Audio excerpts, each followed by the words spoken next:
ሰላም ኣመላ ዓለም ዘለኹም ክብራት ሕዋት ሰላም እግዚኣብሔር ምሳኽም ይኹን ናይሎም መዓንቲ መደበይ እምበር ክትፈትዎ ተስፋ እንዳገበርኩ ቅድሚ ናኦም ባላይ ግን እቶም ሓደሻ ዘለኹም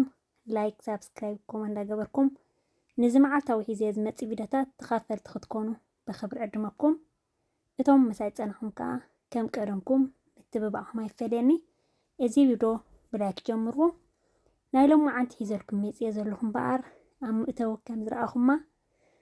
ንድራር ንምሳሕ ንዝተፈላለየ ክንጥቀመላ ንኽእል ኣዝያ ፅብቕቲ ዝኾነት ዝልዝል ብመጎጎ ዝተዳለወት እያ ክትከውን ግዜ ዝበሃል ብፍፅም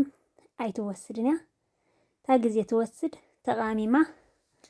ንኽንፅበያ ገለ ተዘይኮይኑ ንኽሰርሓ ብጣዕሚ እያ ቀላል ማለት እዩ ናይ ድራር ፆም ሒዘልኩም መፅየ ዘለኹ ማለት እዩ ክብራት ኣሕዋተይ ቁሩብ ኣምሲ ኣቢለ እየ ድሰዳ ዘለኹ ድሓን ነቶም በዓል ኣሜሪካ ካናዳ ኣውስትራልያ ዘለኹም ንድራር ንምሳሕ ክትጥቀሙሉ ትኽእሉ ኢኹም ማለት እዩ ስለዚ ክብራት ኣሕዋተይ ክብርን ምስጋናን ንእግዚኣብሔር ይኹን ካብ ዓመት ናብ ዓመት ዘዕቁረና ዘሎ ከምዚ ንዓመታ እውን ብሰላምን ብጥዕናን የፅንሐና እንዳበልኩ ሕጂ ናብኡ ከብለልኩም እየ ከምዚ ትሪእዎ ዘለኹም ፍኹስኩስ ዝበለ እንታይ ደኣ ሰላም ሓፍትና ኣውደ ዓመት ተብዕል ዘለኺ ክትብሉ ዶ ትኾኑ ኣውደ ዓመት ካብ ዝዓቢ ኣውደ ዓመት እውን የለን እዩ ትፈልጢኹም ከዓ ፊን የብለካ ደስ ይብለካ ናይ ነፍሰ ፀር ደስ ዝብላ ከምኡ ደስ ኢልዋ ዝኾነ ሰላም ሓፍትና ኢልኩም ኢኹም ትሓልፉ ብዝኾነ ዝኽዳን ተኸዲነ ዘለኹ ብእውነት ብጣዕሚ ተገዚኡ ተፀኒሑ ይጠቕመካ እዩ ንከምዚ ሕጂ ማለት እዩ ጀዲድ ስለ ዝኾነ ሙቐት ከዓ ስለ ዘለና ብድርዒ ከዓ ስለ ዝተሰርሐ ገፊሕ ናፅነት ዘለዎ ክጥዕም መዓት እዩ ኣብ ግዜ ሙቐት ዋላ ነፍሰ ፆር ተዘይኮና እውን ማለት እዩ ሕጂ ኣብዚኣ ስጋ ፅቡቅ ጌረ ሓፂበ በዛ ሶፍቲ ጌረ ከዓ የብሎ ኣለኹ ትናህቱማ እዩ ኣንቅፅ የብሎ ኣለኹ ስጋ ሶፍት ዝኾነ ብጣዕሚ ፅቡቅ ጅማሕ ዝበሃል ዘይብሉ ስጋ ኣብዚ ኣዳልየ ኣለኹ እቲ ዓቐን ከከም ዝደለናዮ ክንጥቀም ንኽእል ኢና ማለት እዩ ከምዚ እናገበርና እንታይ ኢና ክንገብሮ ሕጂ ማእኸላይ ዕሩይ ረጒድ ዘይኮነ ዕሩይ ከዓ ቀጢን ዘይኮነ ማለት እዩ ድሓን ሓንቲ ሓባ ክልተ ሓባ ከሪአትኩም እየ ትኻልእ ግን ኮፍ ኢለ ቀስ እንዳበልኩ ክዝልዝለ እየ ማለት እዩ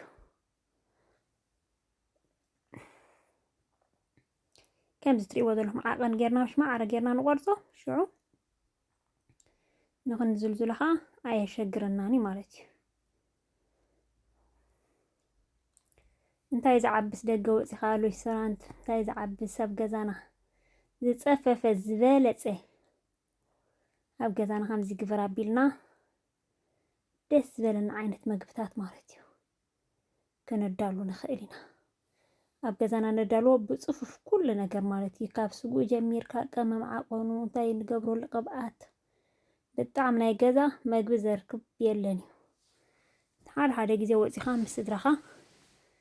ትዘናጋዕ ትደሊ ግን ሻሂ ትሰቲ ካፌ ሰቲ ምግብታት ገለ ክኾን ከሎ ግን መብዛሕትኡ ግዜ ገዛና ክንምገብ ከለና ብጣዕሚ ፅቡቅ እዩ ማለት እዩ ከምዚ ትሪእዎ ዘለኹም ዓቐን እንዳገበርኩ ከዓ ንኩሉ ዘልዚለ ክምለሰኩም ንኩሉ ከም ትሪእዎ ዘለኹም ገይረ ዝልዝል ኣቢለ ኣለኹ ከምዚ ቋንጣ ክነንቅፅ ከለና ልክዕ ከምኡ ማለት እዩ ከምዚ ጌርና ዝልዝል ነብሎ ማለት እዩ ዕሩይ ረጒድ ኣይኮነ ምክንያቱ እቲ ምብሳሉ እንዳሓራይ ከየሸግረን ኣብዚ ሕጂ እንታይ ክንገብር ንኽእል ኢና ምሸት ምክንያቱ ተቓሚሙ ዝሓደረ ብጣዕሚ ምክንያቱ ቀስ ኢሉ ስሒቡ ኣብ ፍሪጅ ምክንያቱ ኣብ ፍሪጅ ስለ ዝነበረ ስጋ ኣብ ፍሪጅ ክኾን ኣለዎ ንሽዑ ንሰርሖ ተኮይና ፀገም የብሉና ኣብ ደገ ክንገብሮ ንኽእል ኢና ከምዚ ምሸት ጌርና ተኮይኑ ግን ፀገም ወይ ከዓ ንምሸት ተኮይኑ ከዓ ንጉሆ ነቃሞ ተሊና ምሉእ መዓልቲ ኣብ ፍሪጅ ክውዕል ይኽእል ፀገም የብሉን ቀማማት ሕጂ ክንገብረሉ ኢና ኣብዚ በርበረ ጸሊም ቁሩብ ትለይ ጨው ኮረሪማ ባዕለይ ዘዳልኽዎ ናይ ገዛ ኮረሪማ ማለት እዩ ቁሩብ ከዓ በርበረ ካሙን ክንገብር ኢና ጻዕዳ ሽጉርቲ ከዓ ፓውደር ክንገብር ኢና ማለት እዩ ሕጂ ኣብዚ ኣዝማሪኖ ድሓራይ ክንገብረሉ እንዲና ግን ሙሱ ጌርና ፍረሽ ኣዝማሪኖ ከማን ሕሲት ተቢልናዮ ወይ ከዓ ፓውደር ጽቡቅ እዩ ዝመጸልና ሕጂ ቀስ እናበልና ኣብዚ ግዜ ሂብና እቲ ቀመማት ኩሉ ምንታን ክወሓደልና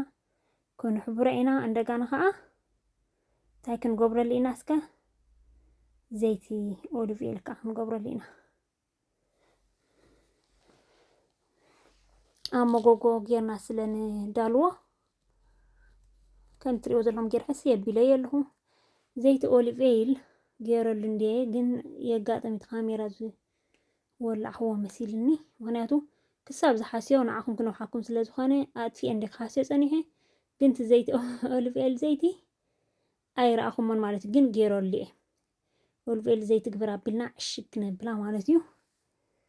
ከምዚኣ ገይረ እዚኣ ኣፅፍ ኣቢለያ ማለት ከምታ ትሪእዋ ዘለኹም ገይረ ንደራሪና ተጠቒምናላ ሸነኑ ከዓ ከም ትሪእዎን ዘለኹም ሎትን ስትፈቱ ከዓ ከምዚልና ሸነንን ኢልና ሕጂ ኣብዚ እንታይ ኣሎ ፀገም ሎማዓንቲ ድሓን ይርዳእኩም እቲ ከማን ክብርን እግዚአብሔር ደጊፍኒ ከማን እምበር ምዝምቆት ነብሰ ፀር ኮንካ ቪድዮታት ክሰርሕ ናይ ድኻም ምልክት የርኢ ኣለኹ ማለት እዩ እንታይ ነይሩ እቲ ቪድዮ መጀመርያ ተዓሽጉ ከሎ ናብቲ መጎጎ ምልእ ኣቢለዮ ከለኹ ብርሑስ ከሎ ነይሩ ሕጂ ግን ክትሪእዎ ኣለኹም ተቆሊዩስ ተጠቢሱ ማለት እዩ ተወዲኡ እዩ ዘሎ ማለት እዩ ሕጂ هيدا أبينا موجوجنا نعطيك سبعة 450 نديا تحايلة بسلسة 180 نقول لك يلا قبركو تبس سبيلة سبقيري أبزيكا فريش أزمارينو جوع قومي درا اتنهاتو ماينا وشتو تسابيلنا جرد بيلنا شجرت حنتي حنتها قومي درا اتدعي مزلهم إذن قبرجين أمو براد بقى بسيل توديو كم زبلكم تواريتيو تقوريصي خبرات واتي متعمي زغرم هاي لذا فيديو زي تقوريصاتا زيت اوليف اويل ناغور كير اخوكمن ابزي برحسو تعاشيق صنيحو ناغبر كل خير اخوكم حجي باقال حده تايز بحط اسم حجي اي غبرلني مخنياتو امغوغو خاصله نغبر زلنا كيبلنا قبا عرعرع دابلت اوليف اويل طراي زيت زغبرنالو كيبل مالتيو جيت أسمع قبرني بيت أوليف إيل زجبرنا له بينا نود كله جو كلمة أمامه توتت آمين زوا عليه حجي أبزي أي قبر له كبرات حواتين كم زياتري وازلهم كينا درق إلى هد إلى كم زي لب بنا كنا برتعيه بلنا تحس بالك يانا كن صرح لنا مالتي بدعمي بزيحات وريطاتا إذا فيديو كبرات واتي هابز إيديت كبرت الأخوص بتاعمك ندابلكو خلهم نيريو جن لا تقورت خينو يقاطمي كان زيا كينا لا مالتيو بتاعم تصبقتي حجي أوازي بوسنا نقبر الله أوازي قبر بيلنا خا طوع خنبلنا سلطة خنقبر نخيلنا تليلنا سلطة تزيدنا نقرف نخيلنا أنا يقولكني أبى أخلي عزل أنت تايتان تسفبي تحتي موجوجنا شعبوعي خلو صفت جيرنا تزنبر رقبات ولو نبلا مالتي بعر نبي بالعز مسلت فيكم له كبرات واحدي لما أنت تأكلوا نتوه خلاص أبز ملسكم سلام انت عنا أبو بسلكم